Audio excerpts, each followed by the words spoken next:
Kumusta po kayo mga kapatid? Ako po ay nananampalataya na kayo po ay nasa mabuting kalagayan dahil ang Diyos po ay lagi nating kasama. Amen po. Kaya ngiti muna kayo, ngiti. Yes. Natatandaan niyo po ba yung team natin for this year na sinabi ng ating senior pastor, Pastor Jesse? Yung experiencing plenty in 2020.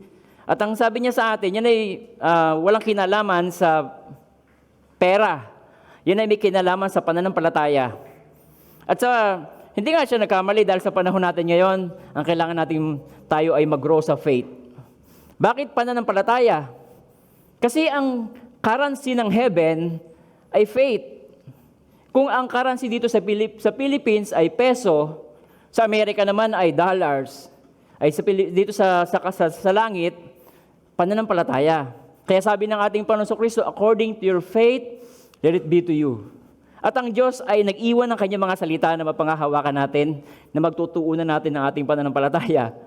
Amen po. Sabi po dito sa salita ng Diyos, Philippians chapter 4, verse 19. Alam nyo, and my God shall supply all my needs according to His riches. Hindi sinabing according sa ekonomiya ng bansa, kundi according sa ekonomiya ng langit. Ay ang Diyos natin ay mayaman. Kaya, and my God shall supply all my needs, all your needs, according to His riches in glory in Christ Jesus. Amen? Isa pang verse, tignan niyo po. Psalms 34 verse 10. Sabi niyan, the young lion lack and suffer hunger, but those who seek the Lord shall not lack any good things. Kaya tignan niyo, nakikita ko sa inyo, ang marami po sa inyo ay tumataba pa nga ho ngayon kahit nga may lockdown . Ang iba sa inyo ay sauce na lang ang kulang, siopaw na. Dahil si Lord hindi tayo pinababayaan. Amen po. Yung ating pananampalataya sa Diyos, yun ang nagiging susi para ang blessing ng Diyos, ang pag-iigit ng Diyos, patuloy natin makantan. Amen. Palakpakan natin ang ating Panginoon. Kaya itong panahon ng lockdown ay marami tayong matututunang magagandang bagay. Example, yung matututo tayo ng wise spending. Sa panahon ngayon na marami ay hindi agad nakakabalik sa trabaho, magkakaroon ka ng pag-iisip sa mga paano ka gagasta sa panahon ngayon. So may benefits sa panahon natin ngayon. Meron kang benepisyo sa lockdown, sa quarantine, sa pandemic. Yung wise spending, makikita mo ngayon sa Facebook, napakadami mga inaalok, kung ano-ano. Pero kailangan maging maingat ka dahil kailangan mo piliin yung pinakamahalaga. Maraming bagay ang mahalaga, pero ano ba talaga ang pinakamahalaga? Marami kang nakikita na mga needs na nakikita mo na nakapost, pero sa lahat ng yun, ano ba talaga yung urgent need na dapat nating piliin? Amen. Pangalawa, matuto tayo na yung pag-ibig, yung sa ating mga pamilya, tayo ay mag-ingat. Lalong-lalo na po ngayon, GCQ, ang Manila ay GCQ na. Ano po? Ang Cavite ay GCQ na din.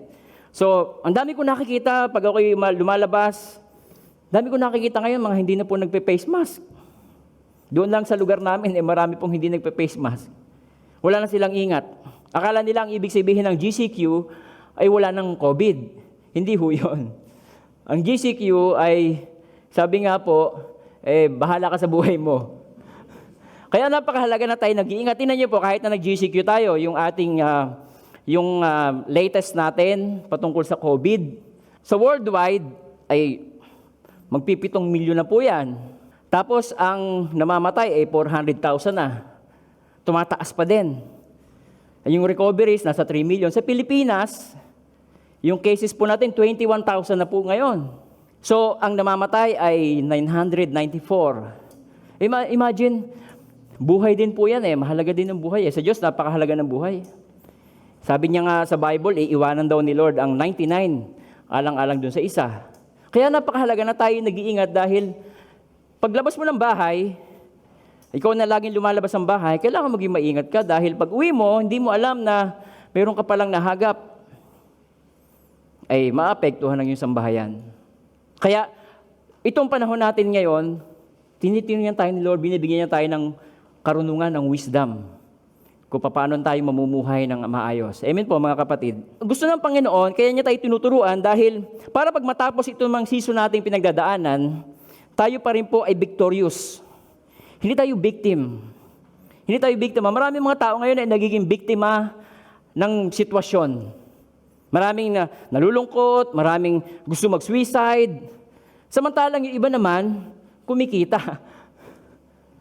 Isang sitwasyon, pero may mga taong magkaiba ng reaksyon. Amen po? Kaya gusto ng Panginoon na tayo turuan niya upang pagkatapos natin malampasan ito, tayo victorious, hindi tayo victim. Now, how to be victorious in time of crisis like this? Ay itinuro po sa atin last Sunday ng ating head pastor ay love, pag-ibig. Love leads to victory. Now, ang question ay, how love will lead us to victory? And why love will lead us to victory? Gusto niyo po bang madinig? Amen. Ako din. Gusto ko madinig. Pero ang importante sa panahon ngayon, makita natin ang sitwasyon natin, ito po ay hindi yung aksidente lang. Ito po ay sinabi na, ipinahayag na sa atin ng Panginoon Kristo sa kanyang mga salita na dadating talaga ang panahon. Ito mga sitwasyon na hindi maganda ay ating pagdadaanan.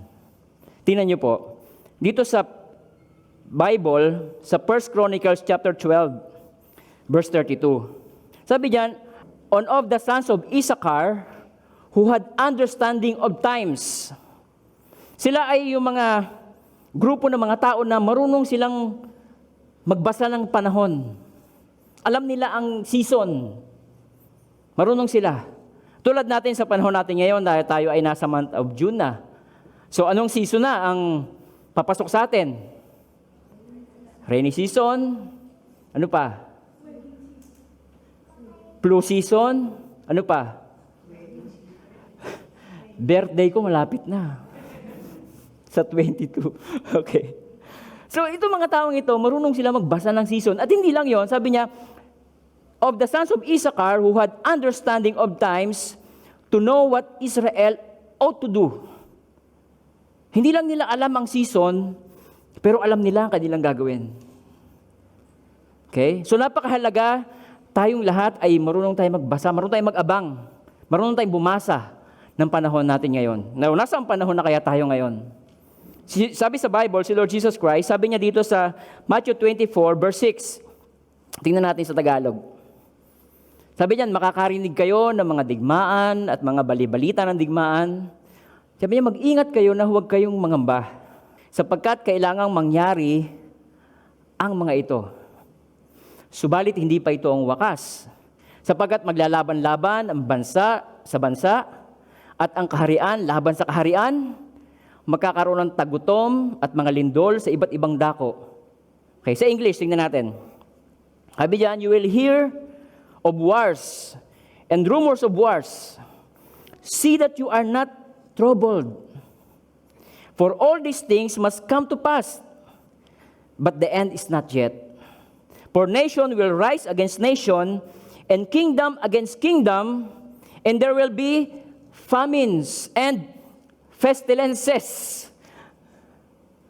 Ay, baka hindi lang ito matapos sa COVID-19, may COVID-20, COVID-21. Pestilences plural. And earthquakes in various places. So, hindi lang yan. Yung takbo ng mga kaisipan ng mga tao ngayon, sabi sa 2 Timothy chapter 3, verse 1 to 4, sabi diyan sa Tagalog, tingnan natin yung Tagalog. Tandaan mo ito, mababatbat ng kahirapan ang mga huling araw. Ang mga tao ay magiging makasarili, gahaman sa salapi, palalo, mayabang, mapang-alipusta, suwail sa magulang, walang utang na loob at lapastang sa Diyos. Bukod dito, magiging malupit sila, walang habag, mapanirang puri, mapusok, marahas, namumuhi sa mabuti. Hindi lamang yan. Sila magiging taksil, walang taros, palalo, mahilig sa kalayawan, sa halip na mga bagay na ukol sa Diyos.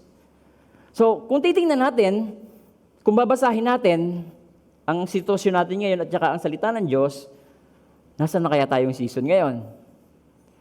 So papunta na tayo doon sa tinatawag ng Bible na end times. So kailangan tayo maging handa.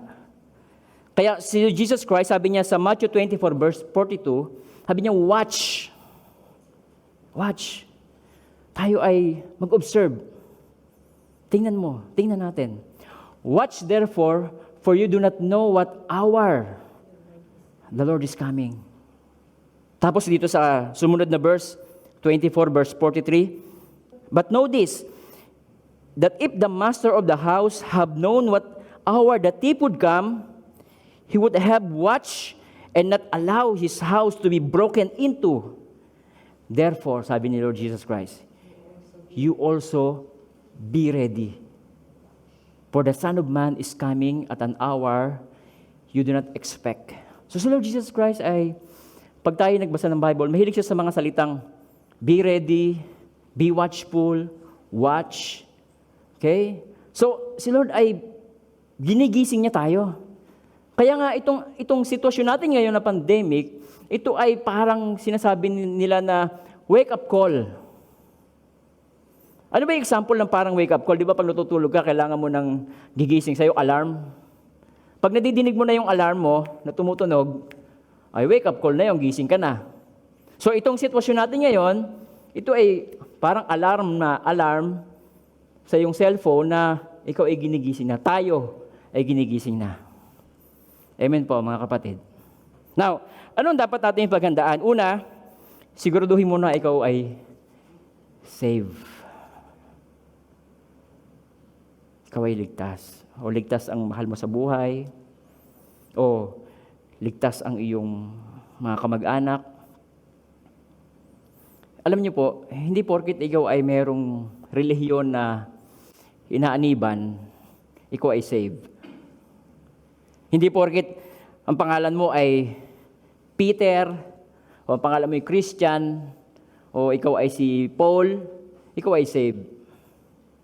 Ang kaligtasan po natin ay hindi yung ating religion.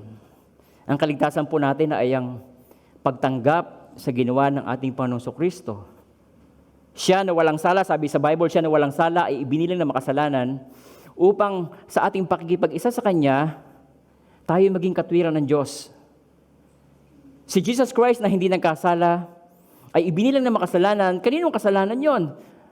Sa aking kasalanan, sa iyong kasalanan, sa ating kasalanan.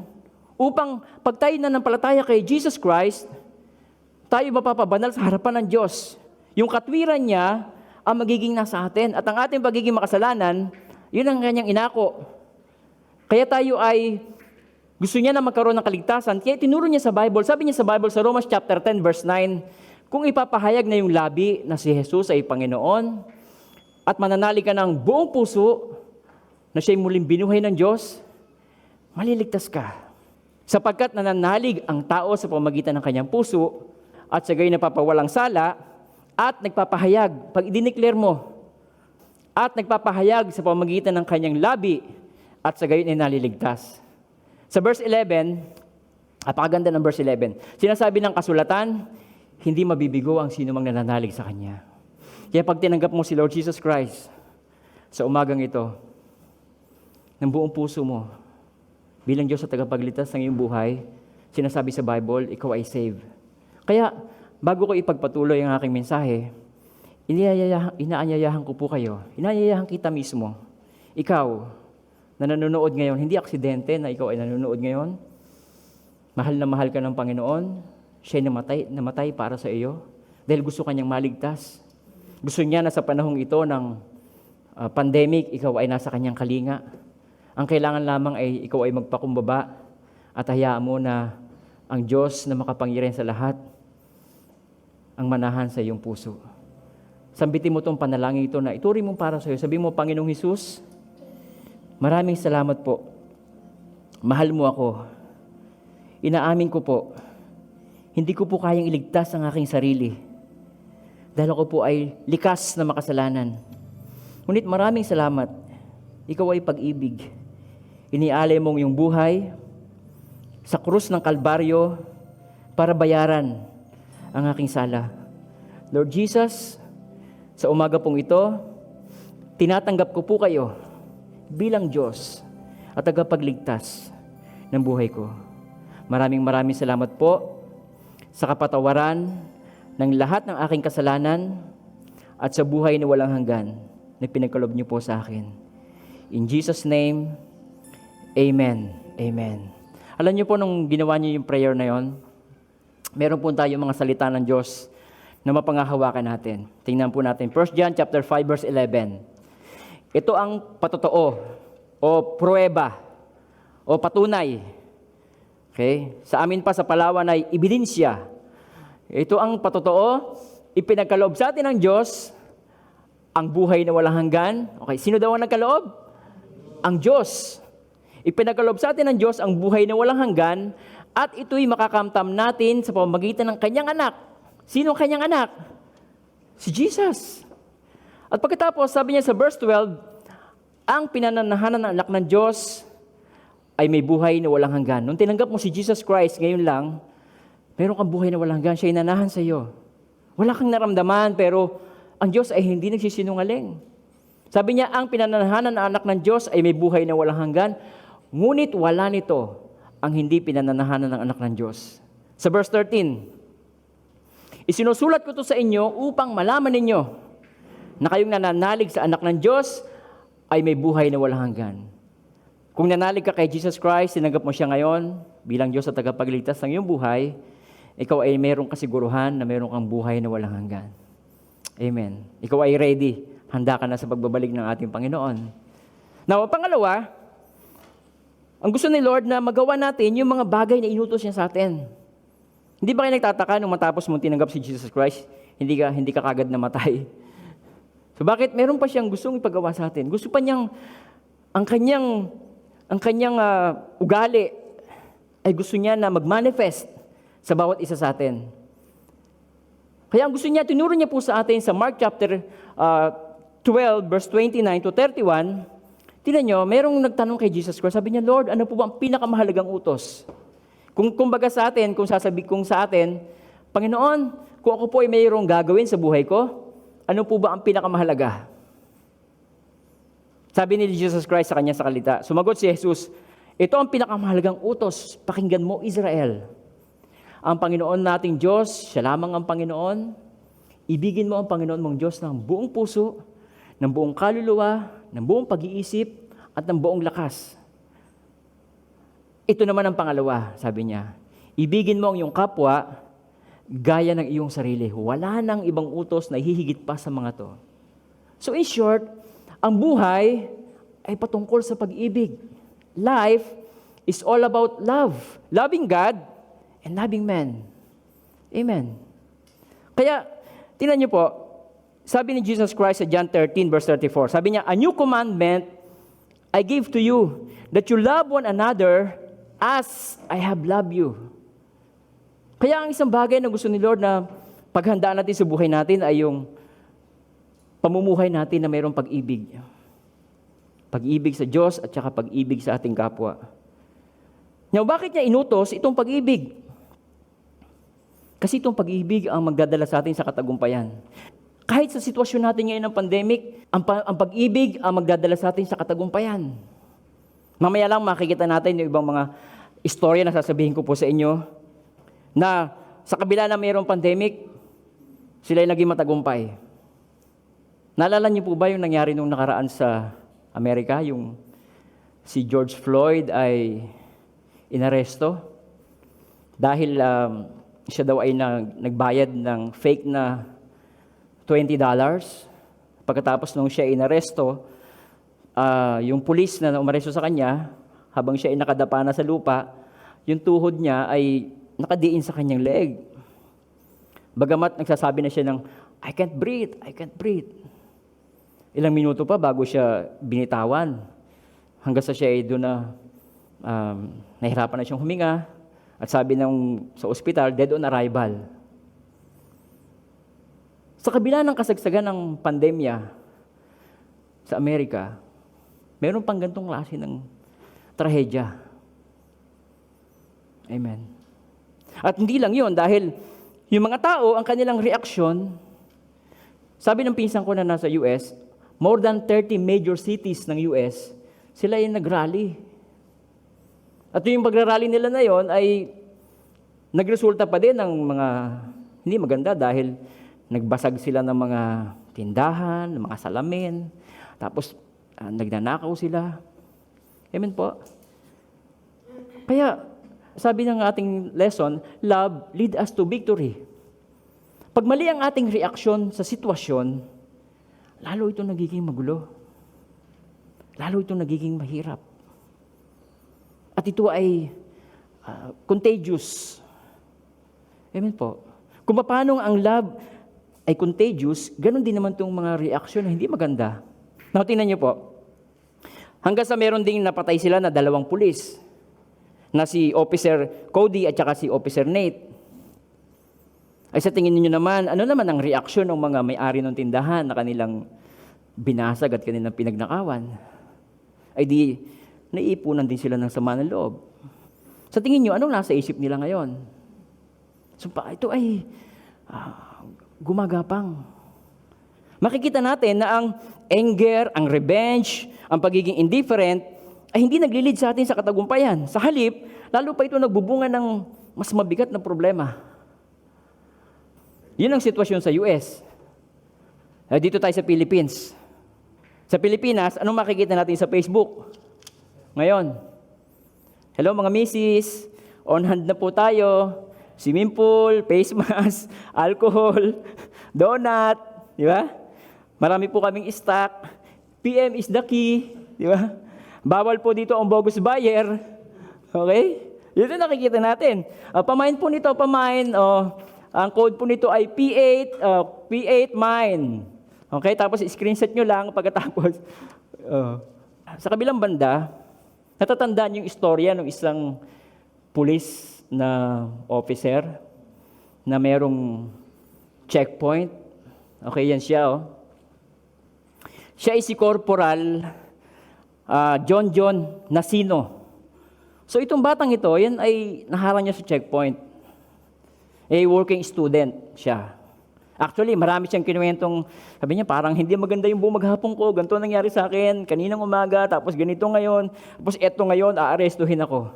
Alam niyo yung si officer, ang ginawa niya, bumunot siya ng $100. Ibinigay niyo doon sa batang yan. Di ba? Love lead us to victory. Itong pandemic na to, naging matagumpay si officer. Amen. Dahil, bakit? Ang bumukal sa kanya ay love. Sabi niya, yun na lang yung $100 siya sa bulsa na kipit-kipit niya, hindi niya pinapapalitan. At makikita natin sa istorya na ito pa lang si officer, siya pala ay merong misis na mga anak. Meron din siyang sitwasyon sa kanyang buhay. Amen po. Tapos, ang nangyari, merong nakakita, merong nakapanood ng ginawa niya. So, merong anonymous donor na nagbigay ng pera sa kanya.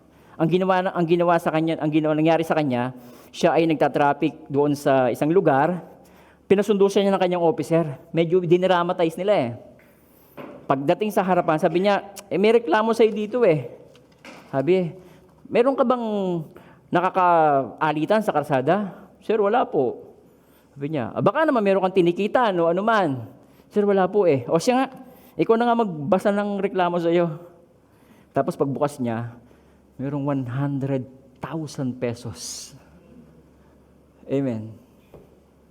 So makikita natin na gusto ni Lord na yung pag-ibig, love, lead us to victory. Meron pang isang istorya, kamakailan lang. Ito yung matanda. Siguro napanood niyo yan, ano? Yung matandang yan, naglalakad siya mula Nichols hanggang Makati para magtinda ng candy. So, araw-araw, yung matandang yan, dumadaan sa bicycle shop at gusto niyang tawaran yung bike na yan ng 2,000 piso. Yung perang yon ay nakuha niya lang sa shop. Pero ang presyo ng bike na yan ay 4,800. So So araw-araw, binabalik-balikan siya. Ang natsyempohan niya, yung parang trabahador nitong si Aling Karandang. Tapos isang araw, nag-usap daw silang pamilya. Ano, bigyan na natin yung bike. So ang nangyari, pagtapat ng mama ni tatay, magkano po ba ang ano nyo? Gusto, 2,000 lang po eh. Ay 4,800 po yan eh. Okay, ganito na lang. Sige po, bayaran nyo na yun ang halagang 2,000. So kinamatanda yung pera niya. Tapos anong gusto nyo tayo? Resibo? O resibo daw. Nagdesisyon sila na ibigay na lang yung bike. Nag-trending. Nag-trending yung pangyayari na yan. Kaya, tingnan nyo po, sa kabila ng sitwasyon natin, pwede tayo magtagumpay. Pwede tayo hindi maging biktima. Kaya gusto ni Lord itong ganitong klase ng sitwasyon. Sa halip na patayan, awayan, nakawan, gusto ni Lord ay love. Napakahalaga ng lesson ng love. Pero sabi nga ni Pastor Jesse, but we cannot love unless we die to ourselves. Kailangang mamatay ka sa iyong sarili. Meron tayong dapat alisin sa ating sarili. Sabi ni Lord sa kanyang salita, tingnan niyo po. Hihimayin natin to. Sa John chapter 12, verse 24 to 26. Sabi ni Lord, most assuredly. Pag sinabi ni Bible na most assuredly, yan ay sure na sure na sure. Okay? Yan ang ibang translation yan. Most assuredly. Talagang siguradong sigurado si Lord Jesus Christ. Sabi niya, I say to you, unless a grain of wheat falls into the ground and dies, it remains alone. But if it dies, it produces much grain. He who loves his life will lose it, and he who hates his life in this world will keep it for eternal life. Ano pong ibig sabihin nito? Tingnan niyo po. Sabi ng Panginoong Jesucristo, balikan natin yung, sabi niya, unless a grain of wheat falls into the ground and dies, it remains alone. Marami mga tao ang nagtataka sila bakit wala silang masyadong friend, lagi silang malungkot, wala silang kaibigan, wala mang masyadong nagmamalasakit sa kanila dahil merong reason na maaring sila ay buhay na buhay ang kanilang pagkatao. Walang love sa puso. Selfish. Self-centered. Kaya siya ay alone, hindi lang alone, lonely pa. Di ba pag ikaw ay alone, ay lonely ka? Napakahirap naman ng ganun. Kaya merong sikreto na tinuturo ng Panginoon para ang buhay natin ay maging fruitful and productive. Sabi niya, unless a grain of wheat falls into the ground and dies, it remains alone. But, sabi ni Lord, but if it dies, it produces much grain. Ang buhay mo ay magiging fruitful. At hindi lang yan, sabi niya, he who loves his life will lose it. Ano ibig sabihin ng love his life? Masyadong makasarili. Atensyon nasa kanya. Mamaya titingnan natin yung 8 characteristic of love. Sabi niya, yung mga taong nagmamahal masyado sa kanyang sarili, sino mawawala nito? Walang kabuhay-buhay, walang latoy ang buhay. Walang kaibigan, walang kamag-anak. Pagka pupunta ng ospital, wala man lang dumadalaw sa kanya. Napakalungkot. Pero sabi ni Lord, he who loves his life will lose it, and he who hates his life in this world will keep it from eternal life. Okay, next verse. Tingnan natin. If anyone serves me, so pinakikita niya na sa atin, paano ba ang buhay na namamatay? Paano ba yung sinasabi niyang yung mamatay, yung die? Sabi niya, if anyone serves me. Ano ibig sabihin nun? Si Lord, yung kanyang pattern ni Lord Jesus Christ, yun ang sinusundan natin. Sabi niya, kanyang salita, di ba, sa verse natin kanina, niya, love one another as I have loved you. Now, paano ba tayo inibig ng ating Panginoon? Napakahalaga na maunawaan natin, paano ba ako inibig ni Lord? Dahil hindi tayo makakaibig kung wala tayong niloload na pag-ibig. Paano ka makakapag-deliver ng isang bagay? kung wala ka namang karga sa iyong sasakyan. So ano mong gagawin, di ba? Paano ka mag-deliver? Kakargahan mo muna ito. So, pagkakarga mo, pagka ito'y puno na, makakapag-deliver ka na. Napakahalaga na unawain natin, gaano ba ako inibig ni Lord?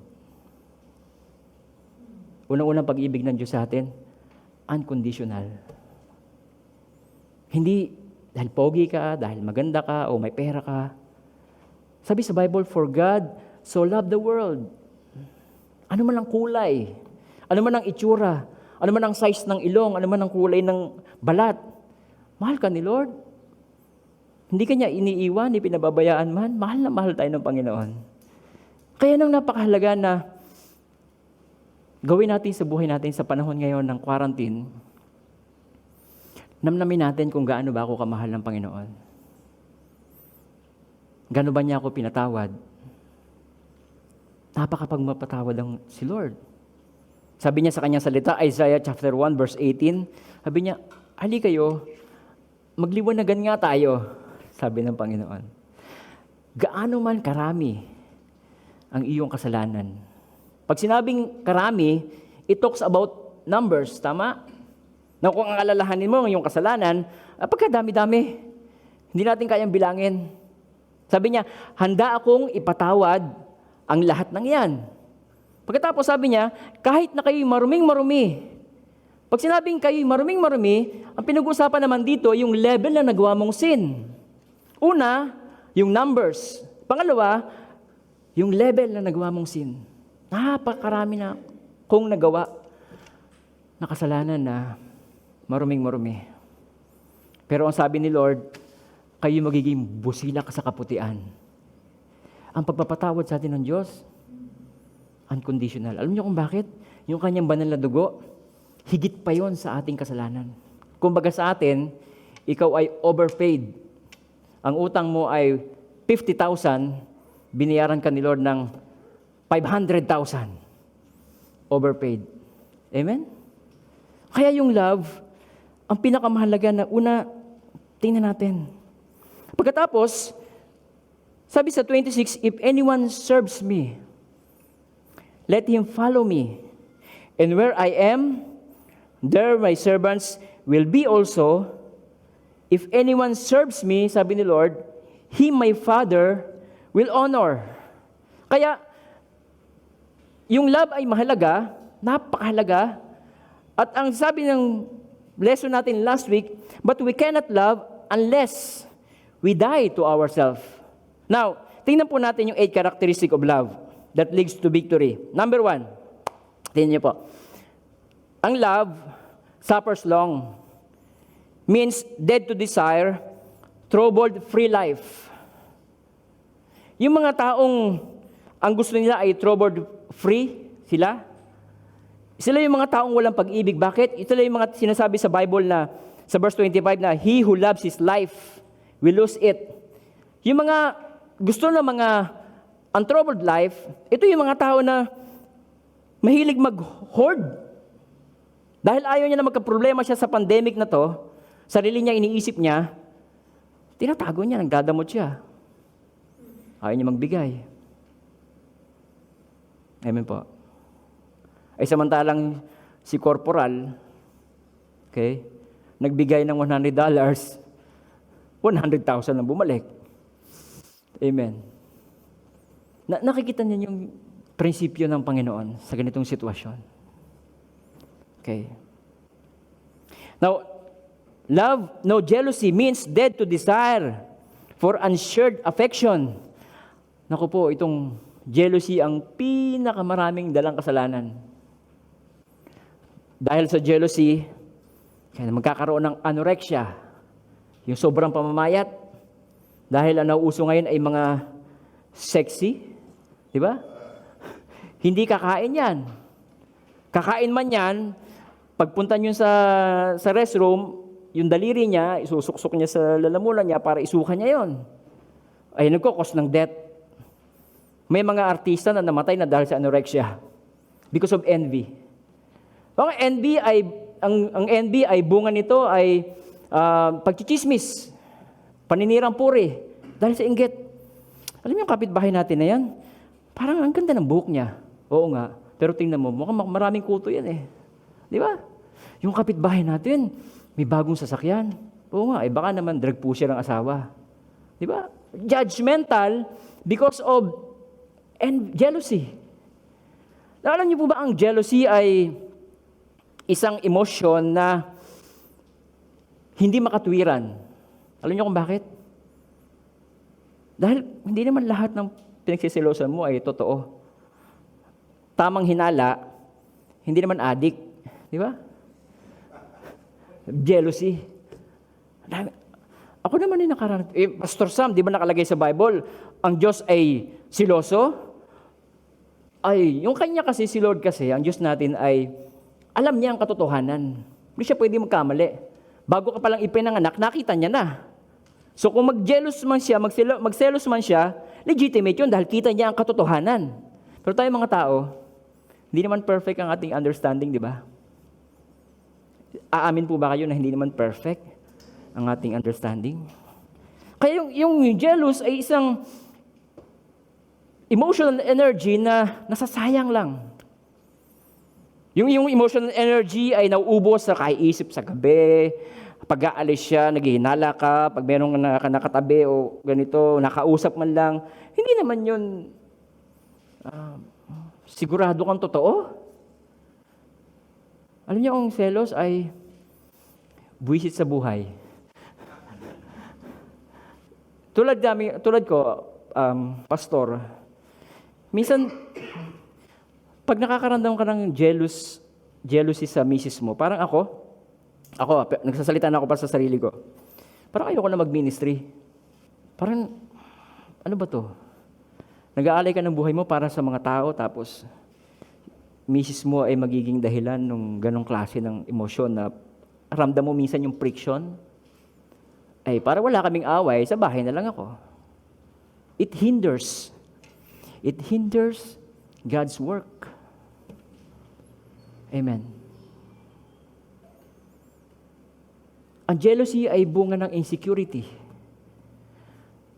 Ay gusto ng Panginoon, tayo ay secured sa Kanya. Iwan man ako ng aking mga magulang, di ba? Ay may Diyos pa rin akong maaasahan. Oh. Iwan man ako ng aking asawa, may Diyos pa rin akong maaasahan. Di ba?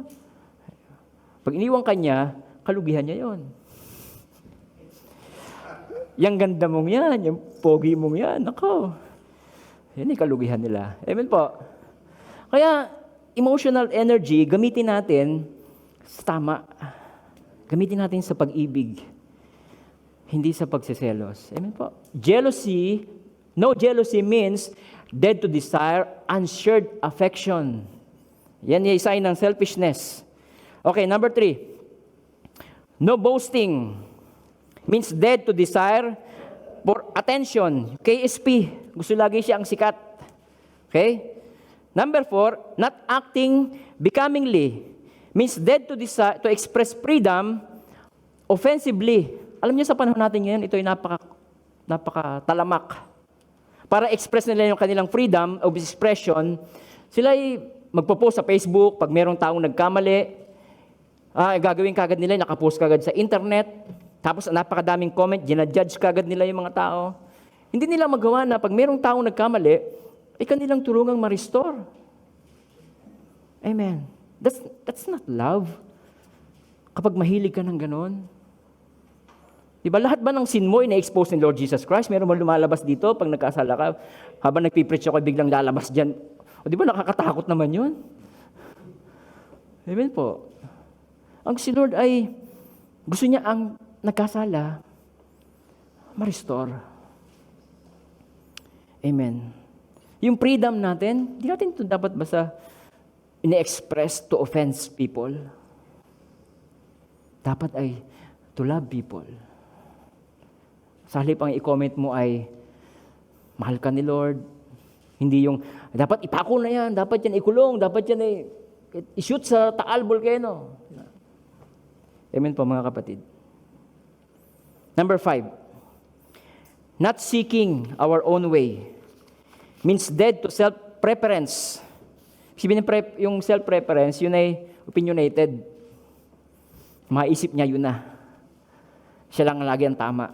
Opinion ko lang ang masusunod. Not easily provoked means dead to frustration-free life. Not taking an account of wrongs means dead to desire of taking revenge. Hindi yung gusto laging gumante. Si Lord ay nagpapatawad. Gusto niya ng Panginoon, dapat tayo matuto rin magpatawad. Okay? Bearing all things, enduring all things means dead to disobedience. Now, ito na. How to apply love. Okay, babasahin po natin yan sa Matthew 24, verse 44 hanggang 51. Sa Tagalog natin titingnan. Kaya nga maging handa kayong lagi, sapagkat darating ang anak ng tao sa oras na hindi ninyo inaasahan. Okay. Ang tapat at matalinong alipin ang siyang pinamamahala ng kanyang Panginoon sa ibang mga alipin upang bigyan sila ng kanilang pagkain sa karampatang panahon. Mapalad ang aliping yon kapag dinatnan siyang gumagawa ng gayon sa pagbabalik ng kanyang Panginoon. Sinasabi ko sa inyo, pamamahalain siya ng kanyang Panginoon sa lahat ng ari-arian. Ngunit kung masama ang aliping yon, sasabihin niya sa kanyang sarili, matatagal lang pang bumalik ang aking Panginoon. At sisimulan niyang bugbugin ng kanyang kapwa alipin at makipagkainan, makipag-inuman sa mga lasenggo. Babalik ang Panginoon ng aliping yon sa araw na hindi niya inaasahan at sa oras na hindi niya alam. Buong higpit na parurusahan siya ng Panginoon at isasama sa mga mapagpaimbabaw. Dooy tatangis siya at magangalit ang kanyang mga ngipin. Now, how these verses applies to us? Okay, una, gusto ng Panginoon na kalingain mo mismo ang iyong family. Family ties. Okay? Kaya, sabi ng Panginoon kanina, yung negative side, 48, verse 48, kung masama ang aliping yon, sasabihin niya sa sarili, matatagalan pa bago dumalik ang Panginoon at sisimulang bugbugin ang kanyang mga kapwa alipin. Okay. So sa pamilya natin, may mga pagkakataon na hindi tayo aware na si Lord ay malapit nang bumalik. Yung pag-ibig na dapat nating na-i-apply sa ating pamilya, hindi pa natin napapakita. Tapos pagdating ng Panginoon, wala na. Late na, too late. Amen. Katulad ng isang araw, Martes ng umaga, alas 5 ang ating intercession. Inalarm ko yung phone ko, lagi naka-alarm yun ng alas 4 para meron akong isang oras na palugit sa intercession. Nag-alarm na siya. So, ang ginawa ko, tumawad pa ako, pinatay ko yung alarm. Tulog ako.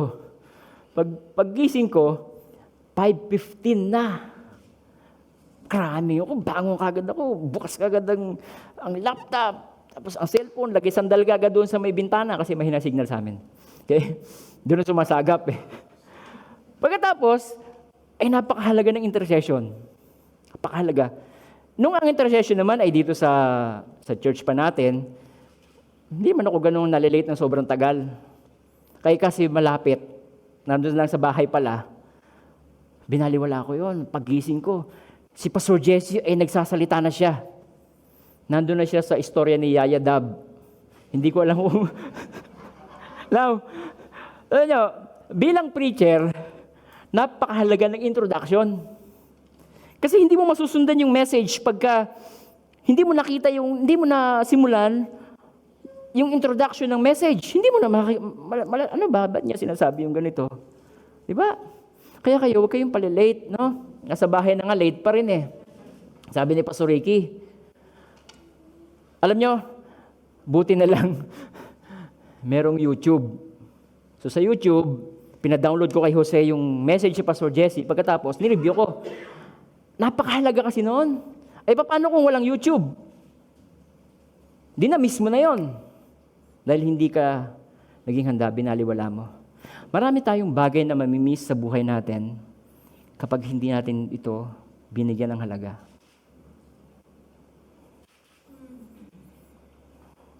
Maaaring buhay ng anak mo. Too late. Tinamaan ng COVID, hindi mo malang napakitaan ng mabuti. Nakita mo na lang siya, nilabas sa ospital, hanggang i-cremate na lang siya. Mga magulang, mayroong magulang na nasa video na lang. Yung kanilang nanay nasa ospital, yung kanyang mga anak nasa iba't ibang bansa. Hindi nila naalagaan. Amen po. Kaya, yun daw masamang alipin, iisipin niya, matagal pa naman bumalik ang Panginoon. So, ang gagawin niya, bubugbugin niya yung kanyang mga alipin. Ang kapwa niya alipin, ang kanyang asawa, mamaltratuhin niya, pagsasalitaan niya ng hindi maganda, verbally abuse, hindi niya to pinoprovide ng kanyang pangangailangan. Amen. Kaya tingnan niyo po, sabi sa salita ng Diyos, 1 Timothy chapter 5 verse 8, ngunit kung ang sino man ay hindi kumakalinga sa kanyang mga kamag-anak, lalong-lalo na sa kanyang sariling sambahayan, ay tinanggihan niya ang pananampalataya at siya'y masahol pa sa hindi mananampalataya. Itong panahon ng quarantine, huwag nating i-miss na una, yung ating family ties. Pakitaan natin sila ng love. Sabi nga ni Pastor nung nakalaang message niya, appreciate, di ba? Appreciate your wife, appreciate your husband, appreciate your children. Appreciate mo sila. Marami mga tao ay nangangailangan lang ng appreciation. Yun ay isa sa mga common na longing ng tao. Siya maging accepted. Siya ay understood. Napakahalaga noon. Amen po. Kaya itong panahon ng lockdown, kung meron tayong sasamantalahin, ay ang pag-ibig.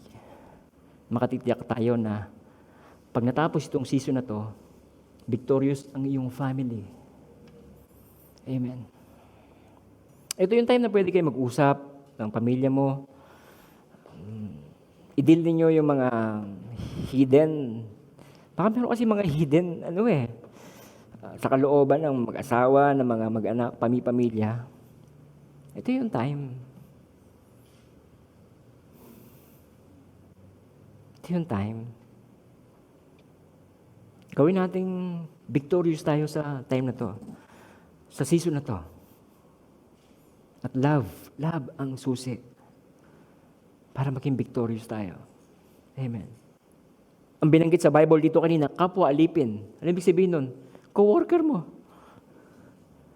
Co-worker mo sa opisina. Baka meron kang nakakagalit o meron kang pinag-iinitan dyan o meron kang pinagseselosan na co-worker mo. Maaaring co-worker mo sa yung trabaho o maaaring co-worker mo sa church. Pwedeng mangyari yon. At dahil sa inggitan, pwedeng magsiraan.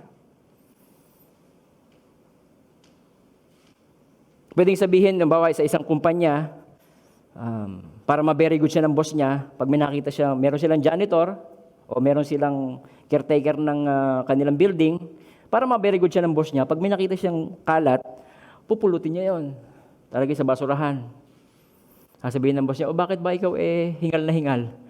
Pinulot ko pa ho kasi yung basura doon sa yung janitor natin, mukha naman yata hindi naglilinis. Di ba? Gagawa ka ng mabuti para masipa mo o para mayapakan mo ang ibang tao. That's not love. Di ba mas maganda na natulungan mo siya na gawin niya yung trabaho niya? Amen. Napakahirap noon, gagawa ng mabuti para lang mayroon kang yapakan. Hindi yung pag-ibig.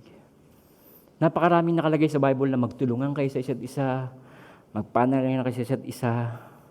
Amen, mga kapatid. At ang binanggit sa Bible, dito sa 45, sabi yan, at ang tapat at matalinong alipin ang siyang pinapamahala ng kanyang Panginoon sa ibang mga alipin upang bigyan sila ng kanilang pagkain sa karampatang panahon. Itong mahusay na alipin, siya nagbibigay ng pagkain, tamang pagkain sa karampatang panahon. Amen. Alam niyo ba ang church natin, ang ating senior pastor ay lagi nagpe-prepare ng isang pagkain na sa tamang panahon? Ang ating church ay nakapokus doon. Tinutulungan tayo na sa panahong ito, tayo manatiling matatag. Tayo ay magiging victorious. Kaya yung spiritual food ay laging nakaprepare para sa ating lahat. So mahalaga na i-prepare mo din, mag-prepare ka ng pagkain, hindi lamang pagkain na physical. Madali na yun eh. Yung pagkain spiritual, papakain mo sa iyong mahal sa buhay, sa iyong mga kamag-anak. Okay? Sa pamilya ng misis ko, nila Henry, everyday, meron silang sa Zoom o Messenger, yung nanay ni Lani nasa Amerika, may kapatid siya sa Amerika din, tapos si Henry dito sa Sabang. Araw-araw, meron kaming devotion. Nandoon. Merong schedule na magpipreach.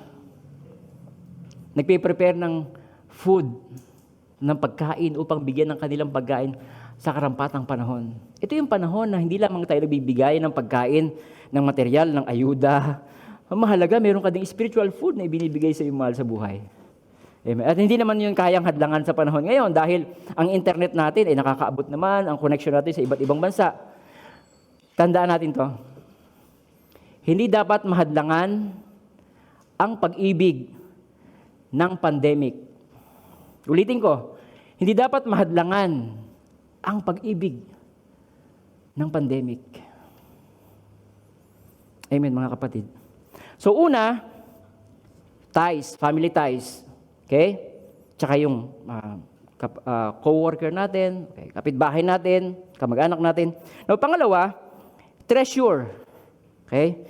Tingnan niyo po, sa Matthew 24, okay, verse 49, nakalagay dyan, at makikipagkainan at makikipag-inuman sa mga lasenggo. Yun daw masamang alipin, ginagawa niya, malayo pa naman si boss. Ako naman bubugbugin niya yung kanyang mga co-workers. Pagkatapos, makikipagkainan siya, makikipag-inuman sa mga lasenggo. Sabihin, yung kanyang treasure, yung kanyang pagpapala na ibinigay sa kanya ng Diyos, pinamahala sa kanya ni Lord, hindi niya ginagamit ng tama. Gamitin natin ng tama o sa tama yung mga blessing na binibigay sa atin ng Panginoon. Amen po? Nakakatuwa sa atin, GCQ, ay be, gustong kaunahan tanggalin ang liquor ban. Ay di.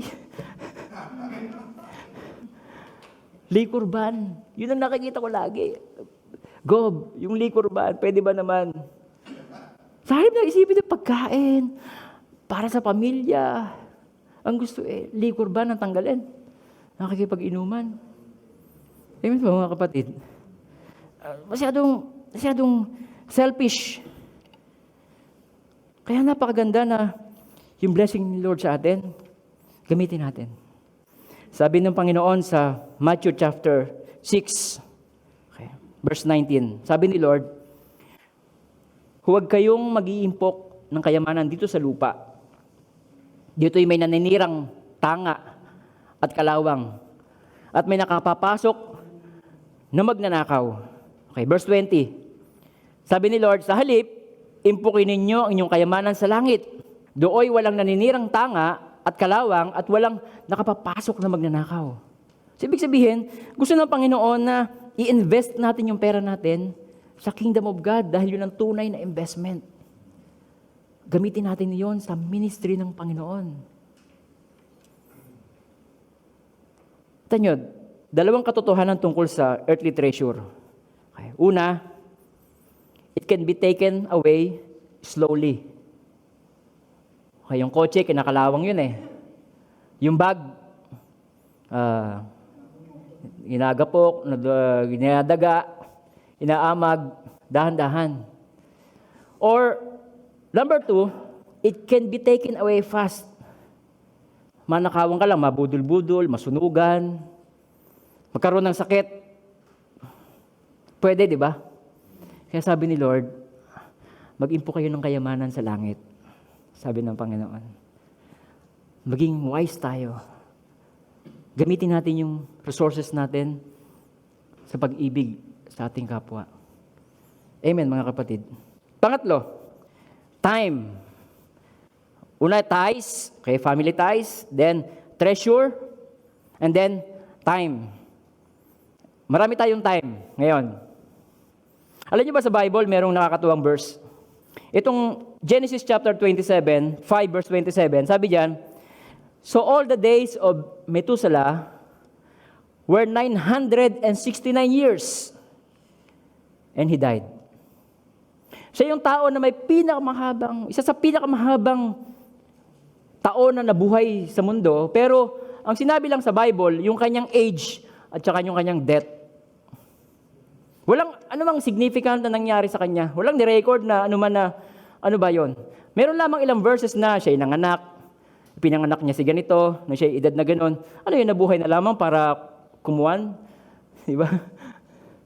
Amen po. Tayo ay binigyan ni Lord ng napakaraming oras. Lalong-lalo po sa panahon ngayon. No.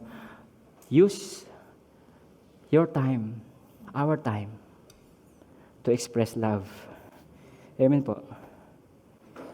Now, why love lead us to victory? Number 1, because you will be honored. Sabi ng Bible sa John chapter 12, verse 26, yung kanina na tinignan natin.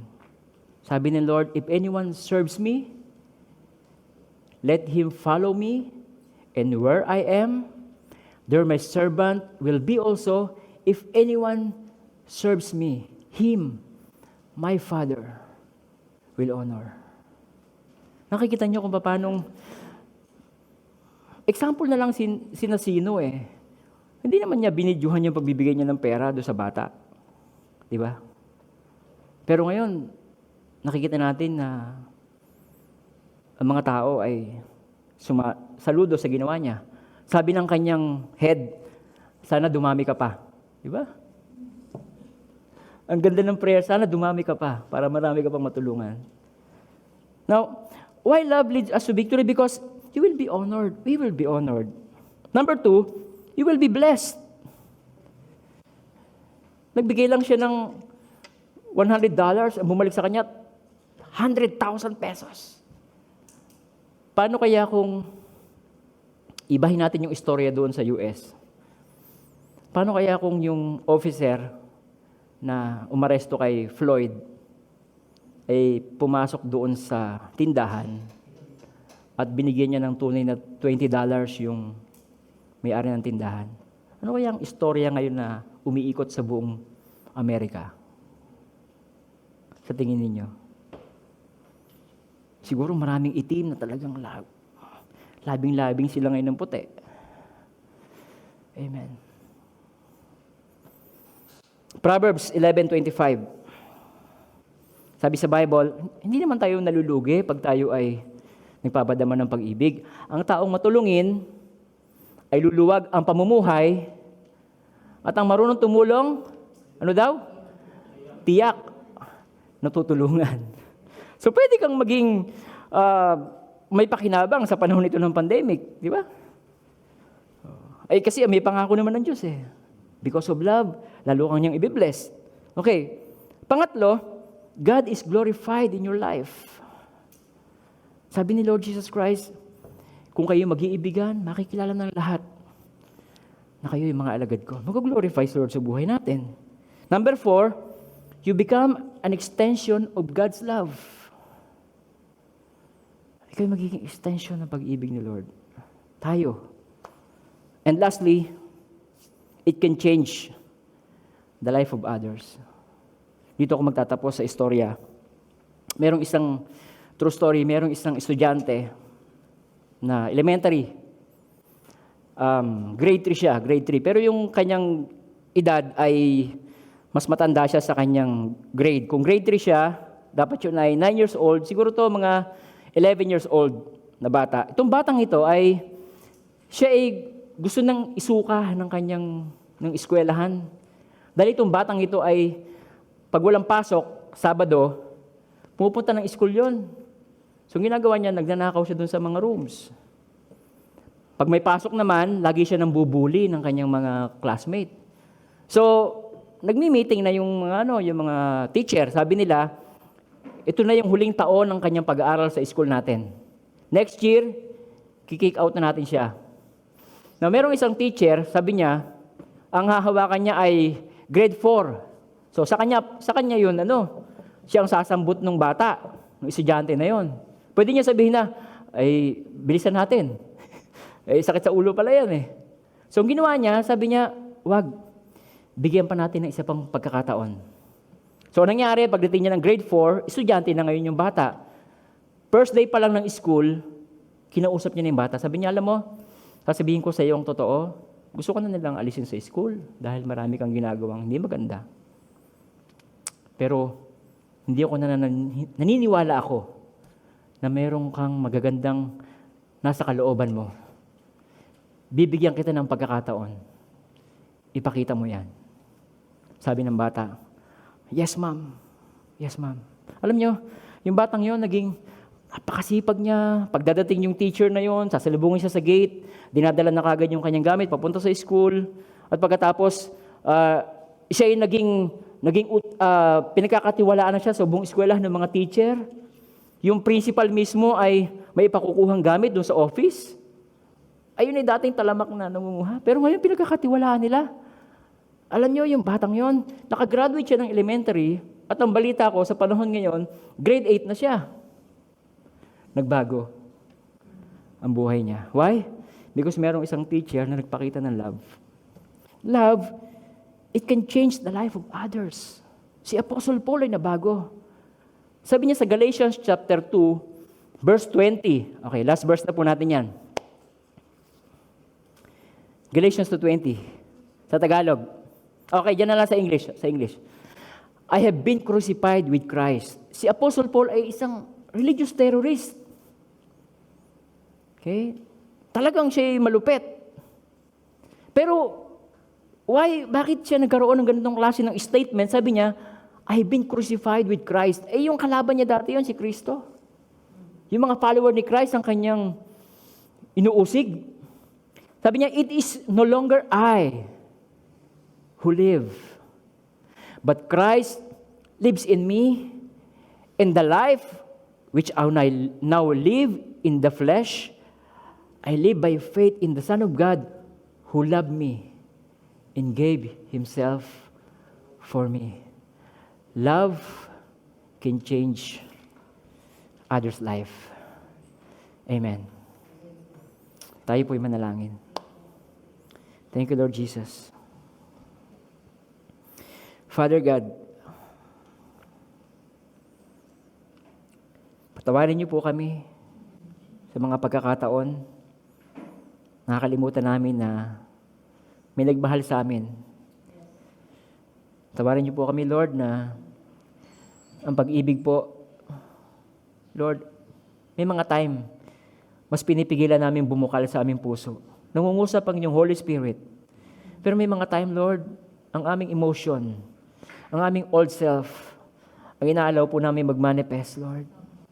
Sa araw pong ito, Lord, tulungan niyo po kami at turuan na mas piliin namin ang leading ng inyong Holy Spirit, Lord. Dahil ang Holy Spirit po, ang bunga niya ay pag-ibig, Lord.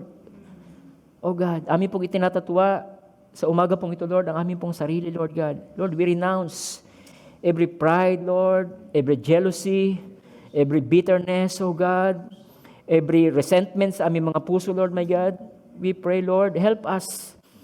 And let your love, Lord, be overflowing, Lord, in our hearts, oh God.